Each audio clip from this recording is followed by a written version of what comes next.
Hit the Deck has some pretty incredible costumes. This is not one of my favourite films ever, to say the least. But I watched it because Debbie Reynolds is in it, and I think I did enjoy it, but I think I would have enjoyed it less were Reynolds not in it. That's not to say it's a bad film, I just think it didn't live up to my expectations. This was released in 1955, directed by Roy Rowland, with a screenplay by Sonya, Levien and William Ludwig. Starring, of course, Debbie Reynolds and Tony Martin and Jane Powell. And the description from IMDb reads as follows. Sailor Danny Xavier Smith and two other gobs try to save his sister Susan's virtue. She wants to get a role in the show Hit the Deck. After wrecking the producer's hotel suite, they land in the brig, but Danny's father is a rear admiral. ... That doesn't really explain too much, to be perfectly honest, but to make a long story short, there is this musical called Hit the Deck. And Susan, played by Jane Powell, wants to be part of this, and we do get some lovely dance numbers and some really cool scenes, and the soundtrack is pretty cool. Jane Powell's performance was good, really good. I liked her role in this.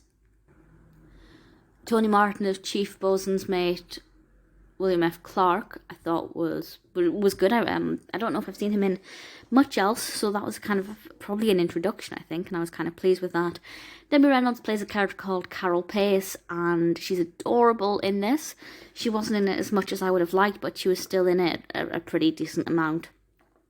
Obviously, because she's not the leading lady, that's perfectly understandable.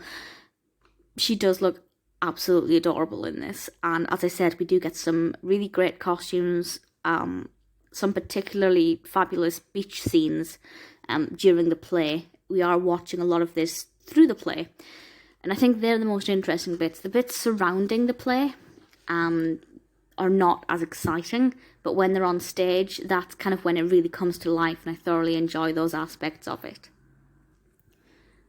It did win one award. It won the Golden Globe for Most Promising Newcomer Male, which went to Russ Tamblyn, who played Danny Xavier Smith.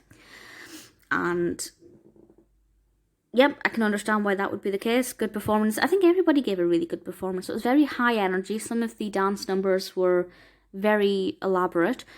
I will say there were maybe one too many characters in this. It felt like there was always something different going on to somebody else, and it meant that it was hard to kind of get a one-on-one rapport with any particular character. So I think maybe they could have trimmed back a few of the characters, but it's not so much a problem that I felt like it was going to be really jarring or anything. So it was fine. I did enjoy the film, and I'm not going to say otherwise, but particularly I enjoyed the bits where they were on stage or rehearsing the play or performing. The bits around it I just didn't really take to that much. So it was good. Not great, but I would recommend it.